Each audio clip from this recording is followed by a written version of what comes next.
E o tema do vídeo de hoje é sobre adição e subtração de números irracionais. Então vamos lá!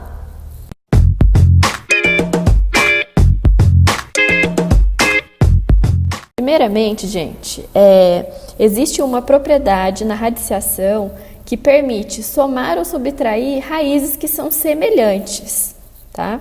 Mas o que significa, uma raiz ser semelhante à outra? Significa que ela deve possuir o mesmo índice e o mesmo radicando, tá? Por exemplo, eu tenho aqui, raiz de 7, certo? Raiz quadrada de 7. Ele é semelhante a 3 raiz de 7, tá? Por que eles são semelhantes? Eu tenho aqui o mesmo índice, tá? Quando eu não tenho índice nenhum, significa que isso aqui é raiz quadrada, né? Vale 2. Então, aqui o índice é 2 e aqui o índice também é 2.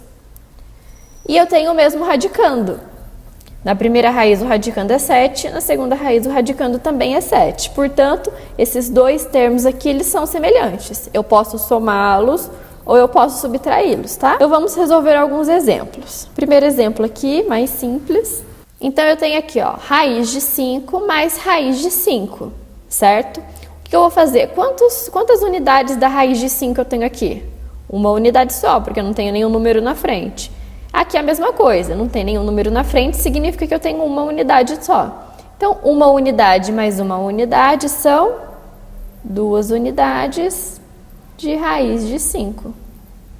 Ok? Próximo exemplo, 7 raiz de 3 menos raiz de 3. Então, aqui no primeiro termo, eu tenho 7 unidades da raiz de 3. E aqui eu tenho uma unidade só. Então, eu vou fazer 7 menos 1, são 6 unidades de raiz de 3. Por enquanto está fácil, né? Agora, terceiro exemplo. Eu tenho aqui raiz de 45 mais 2 unidades da raiz de 5. Será que eu posso somar esses dois? Bem, gente, algumas vezes as raízes podem não parecer semelhantes, tá? Então, se eu olhar ali, raiz de 45 de um lado e do outro tem raiz de 5. Então, eu olhando assim, não parece que elas são semelhantes, tá? Mas para que eu identifique se realmente elas são semelhantes ou não, eu vou ter que fazer uma simplificação, tá? Fatorando a raiz maior em números primos. Depois que eu tiver ela simplificada, aí eu consigo ver se ela é semelhante ou não. Então, vamos fazer isso. Vou pegar aqui, a raiz maior, que é a raiz de 45. Então, eu pego o 45 e eu vou decompor ele em números primos. O primeiro número primo é o 2, porém, 45 é ímpar, então eu não posso usar o 2 aqui para dividir. Então, eu vou para o próximo número primo, que é o 3. Consigo dividir 45 por 3? Sim. 45 dividido por 3 é 15. Dá para usar o 3 mais uma vez aqui para dividir? Dá. Então, eu continuo. 15 dividido por 3 é 5. Dá para usar o 3 de novo aqui para dividir? Não dá. Então, eu vou para o próximo número primo, que é o próprio 5. 5 dividido por 5, 1. Certo? Quando eu chego no 1, eu terminei de fatorar em números primos. O que eu vou fazer aqui agora? Eu vou agrupar eles de acordo com o índice.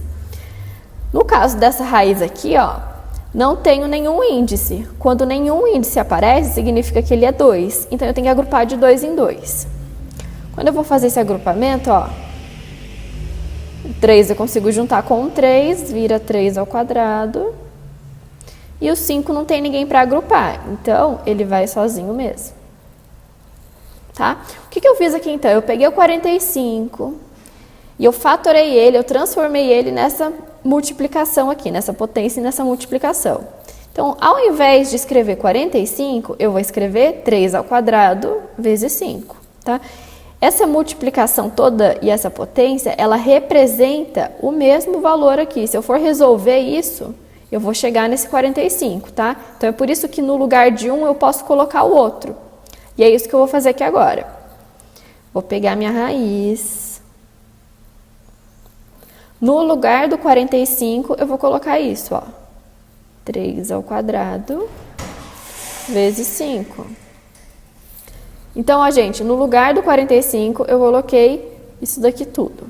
Vou continuar a conta. Mais 2 raiz de 5. O que vai acontecer aqui agora, ó?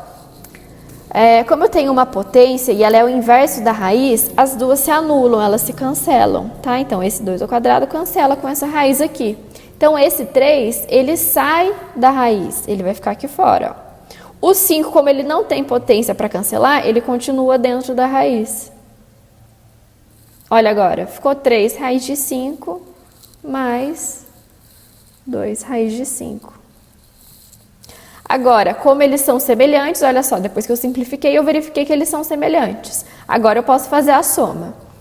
Então, aqui eu tenho 3 unidades da raiz de 5 e aqui eu tenho 2 unidades da raiz de 5. Então, eu vou somar os dois. 3 mais 2, 5 raiz de 5. E aqui termina o nosso exemplo, ok? Então é isso, gente. Muito obrigada a você que assistiu o vídeo até aqui. Não deixe de me seguir nas redes sociais, se inscrever no canal. Lá no Instagram do Exatamente Falando, eu tô sempre colocando resumos bonitinhos pra vocês. E você também pode deixar sugestão de vídeo lá, que eu vou gostar muito, tá? Muito obrigada e até a próxima!